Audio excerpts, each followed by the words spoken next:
Hello, what's up, friends? Welcome back to the channel. Welcome back to Phil's Bass Community Stream Practice Session Ultra Bangaloo Shebang thing. We're doing it again, fourth day in a row. Let's see how long we can keep this up. Today is, it's going to sound a little bit naughty, but it is Right Hand Friday.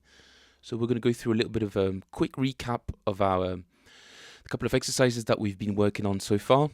That I've been working on essentially since this is sort of me getting back into shape type of thing.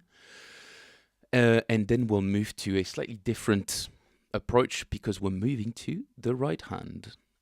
Plucking techniques, a bit of muting, agility, and the age-old debate of should your thumb be following your plucking fingers onto the adjacent string. Should they or should they not?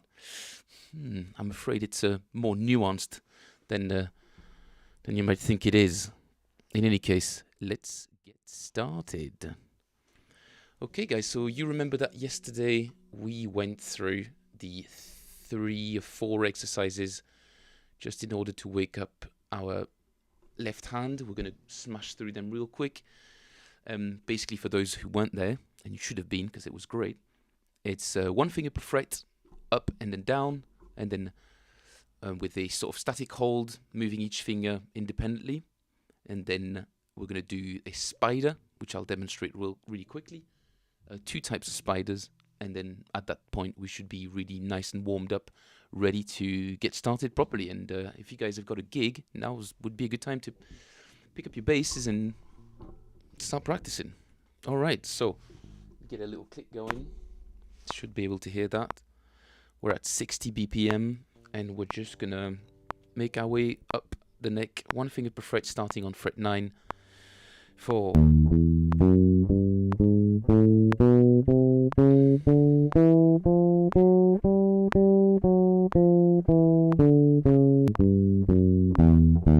and down a semitone.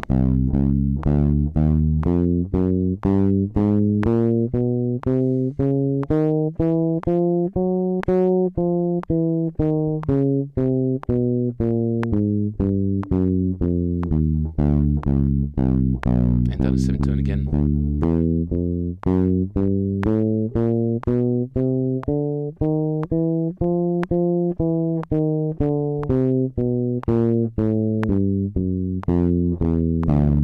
We're going to speed up a little bit.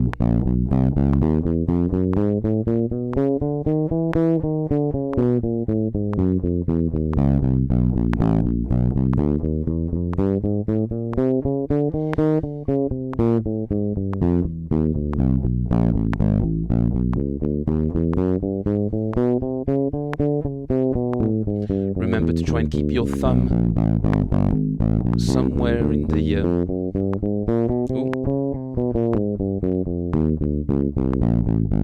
try and keep your thumb somewhere between supporting, reciprocating the strength somewhere between your index finger and your pinky finger. Second exercise, the sort of static hold, similar exercise going up. So, but every time we move, we change strings. The previous fingers stay in position until they're needed elsewhere. We're going to go like this and then like this. Very progressively. Creepy crawly. Okay. 1, 2, 1, 2, 3, 4.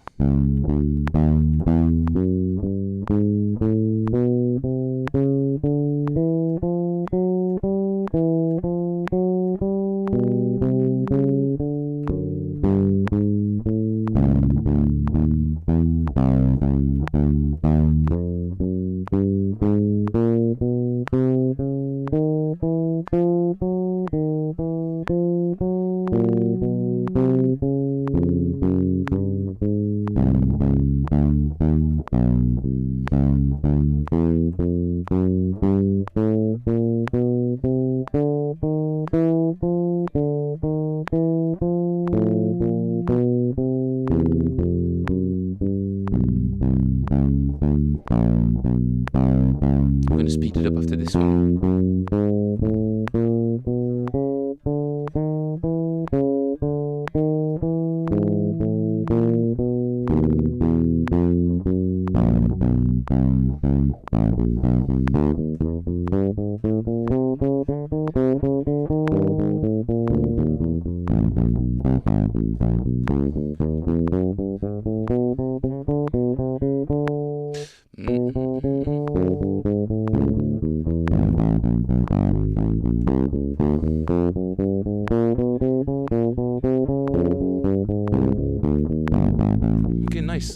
nice and warmed up. No need to go all the way down. Now moving on quickly to the spider. If you remember, it goes like this. 3, 4.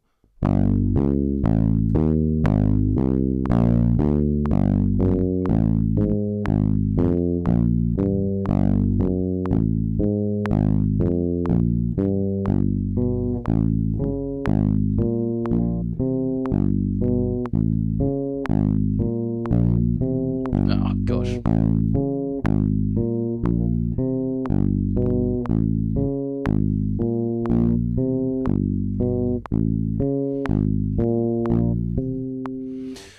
Nice. The second spider, which is not really the spider. I know I shouldn't be calling it that. It's going to get confusing. But here goes. 3, 4.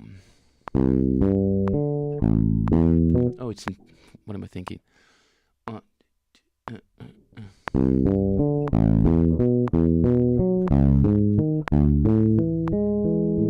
back down.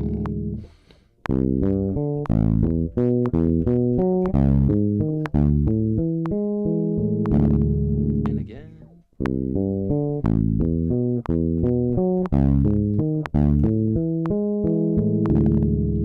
And again. One last time.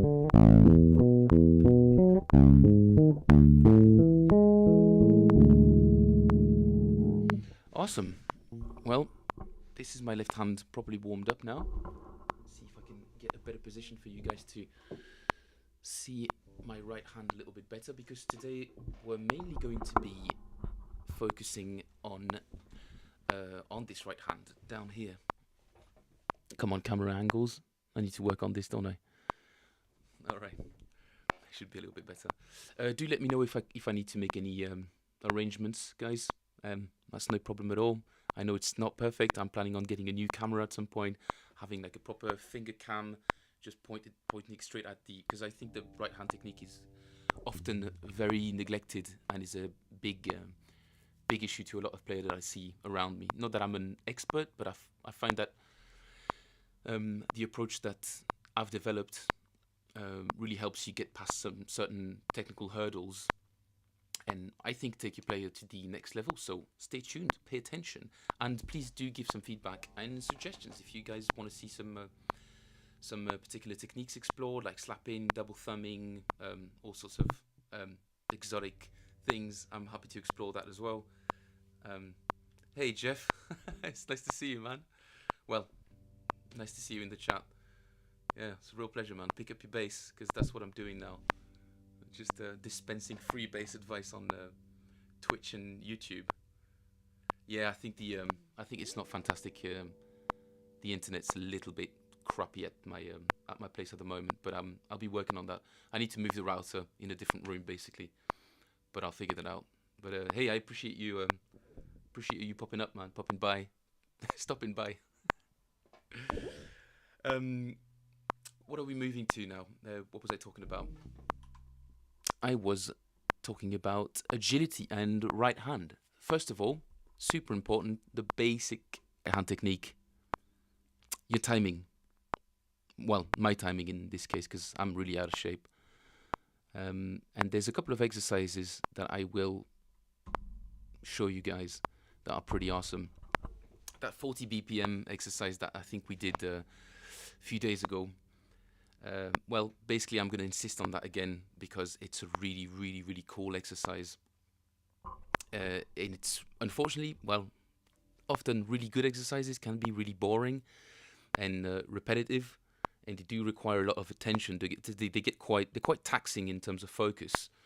But even just doing it for a couple of minutes every day will make a difference. You don't have to be doing it for half an hour day in, day out, but just a couple of minutes every day will make a difference in the way you perceive tempo and the way you sit on the beat, which is a bit of a weird thing to say, but it's kind of a difficult feeling to describe. But that's the way I describe it anyway. So I've got a click at 40 BPM at the moment.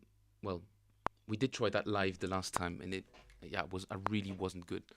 Really wasn't good at all. So we're going to try it again. The idea is to just play one quarter note per beat. Just one note per beat, that's all.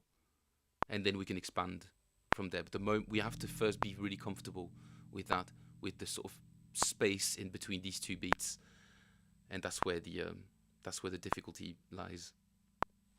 All right, I'm gonna give it a shot. Pick any note you want. That really doesn't matter. Anywhere on the neck that you've got a little bit of control over. I'm gonna play a C because why not? Take a moment to sort of get a feel for where the beat's at, where the pulse is.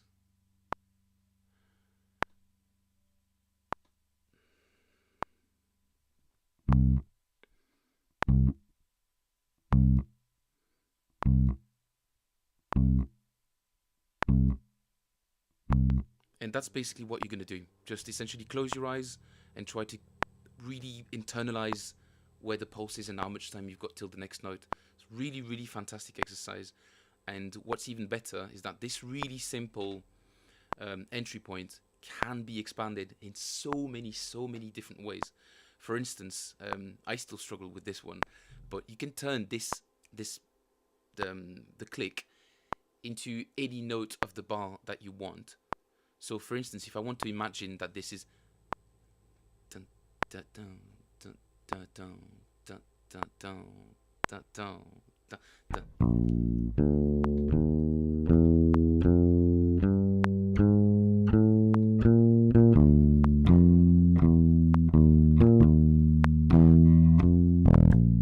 You see what I mean? You can actually displace the click in your head and make it emphasize a different part of the bar.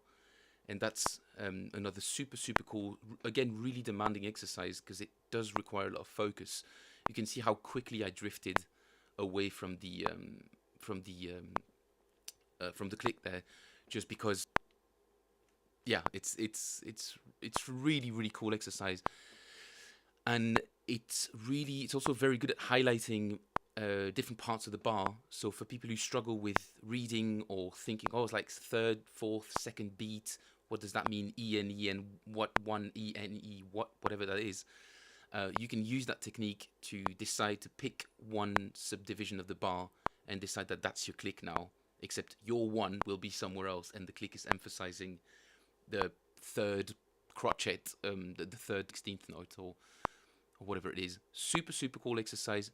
Very demanding in terms of focus. But if you can do a couple of variations of that every day, you'll feel a massive difference in how confident you are in relationship to the drummer, and how you guys will just feel more fluid. You'll feel more connected to the drummer and more understanding, and you'll also pick up on all the subtle little rhythm variations that drummers.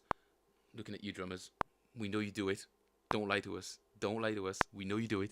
We know you're changing the tempo sometimes. Sometimes you don't even do it on purpose. What a sin. Unacceptable. Absolutely unacceptable. But that's what it is. Right. What other cool little exercise did I have in store for you guys today? I had some agility exercises. And mainly the conversation about how you should move your right hand when you're jumping strings. It's quite a long topic, and there's many YouTube videos all talking about how you have a really good grasp of what to do in any sort of situation. But people recommend practicing scales. I mean, it's the same thing with this particular exercise. You can use that to slowly practice your, jumping from one string to the other. Obviously, from a total beginner's point of view, this is your starting point. You're resting your thumb on your pickup. Whether it's this one or this one, it obviously will change the tone that will come out of your come out of your bass. But that's more of a context / preference type thing. Stylistically, there's different reasons to do one or the other. But in terms of the pure technique, it doesn't really matter that much for the purpose of this particular technique. So the question that a lot of people are asking is, I see a lot of players famously Flea from the Red Hot Chili Peppers playing like this. His thumb rarely, I think there's a few instances of that when he spends a lot of time particular string, he'll probably just put his thumb behind it. But usually, and it's, I wouldn't say half of bass players, but it's a huge proportion of bass players tend to keep their thumbs on firmly anchored to the pickup at all times.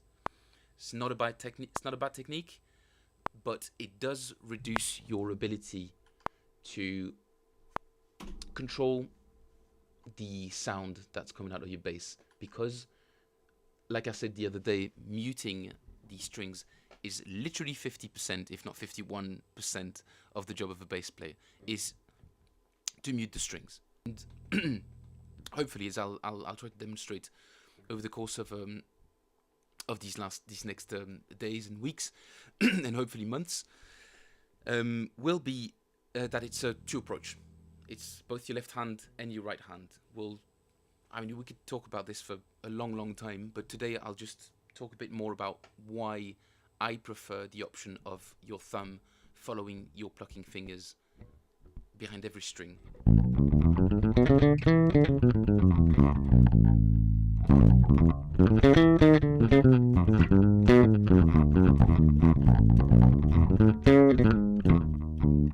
Anyway, I'm just noodling there, but you see the idea is like, the thing is, it doesn't matter what my left hand does, the thumb the closest as possible to the plucking strings. First, because it will stop your finger, because you're hitting against the pulp of your finger, which means there's no other. I don't know if you can hear it, but essentially you can hear both the string being plucked and the finger landing on the adjacent string. For some people that's fine. That's, again, it's a stylistic thing, but usually in studio, in a recording type of context, sound engineers don't very much like these kind of parasitic noise. Parasitic? It's not parasites. It's not necessary. It shouldn't really be there, and it just creates an extra layer of noise that will eventually stack up if you're not vigilant with all of your other tracks. So the best thing you can do is to not give, and I would recommend this technique of jumping behind,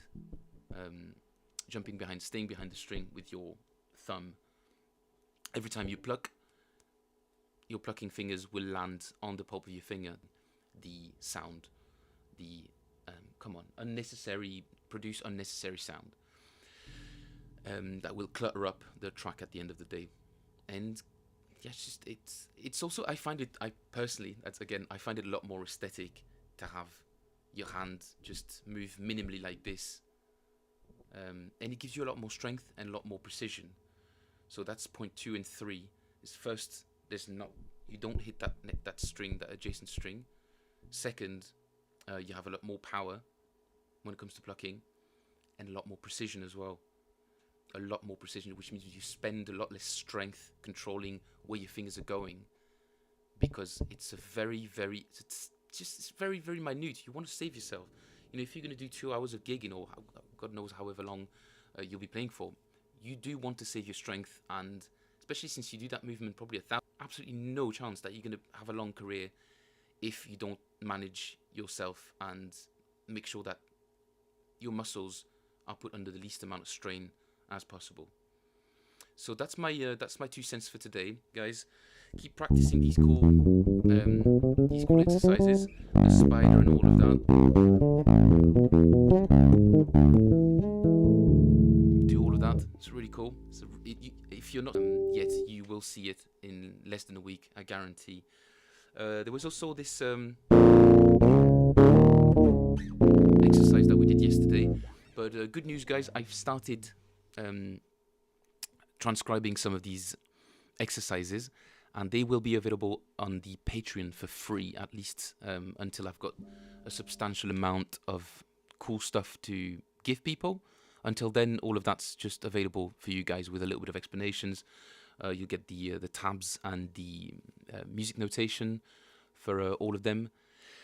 And yeah, super chuffed to be doing this. It's an absolute pleasure for me to be going through the basics again, because I love it. I'll try to figure out my internet connection tomorrow, because I'm really sorry, guys. It's It's not really acceptable to have such a poor connection, but I will try to have that fixed tomorrow, which is really weird because I used to be further in the house and absolutely no problem.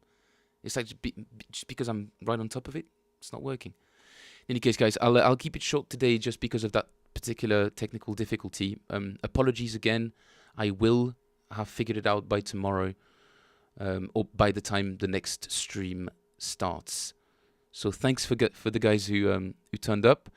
Jeff, it's gonna be a regular thing. So if you wanna jump, we should have a call at some point, dude. Yeah, I'll get in touch. And thanks for stopping by, man. I need to. I want to hear how you're doing yourself. In any case, thanks for stopping by, guys. I'll schedule a stream at some point again, either tomorrow or Sunday. This time, I promise a longer one. We're going to do a whole week recap of all the things we've been through, and I'll have a link for you guys to all of the material that I'll be putting out there for now, for free. So go get it. Go get it for free. The Patreon link should be underneath the YouTube video. And if you're on Twitch, the Patreon should also be somewhere in the About tab or the description of the channel. So thanks very much for stopping by today, guys. That was a short little session today, but I felt like we just crammed a lot of stuff in there. And yeah, thank you for stopping by, guys. I'll see you guys, yeah, definitely before Monday. All right, take care, everyone. Bye-bye.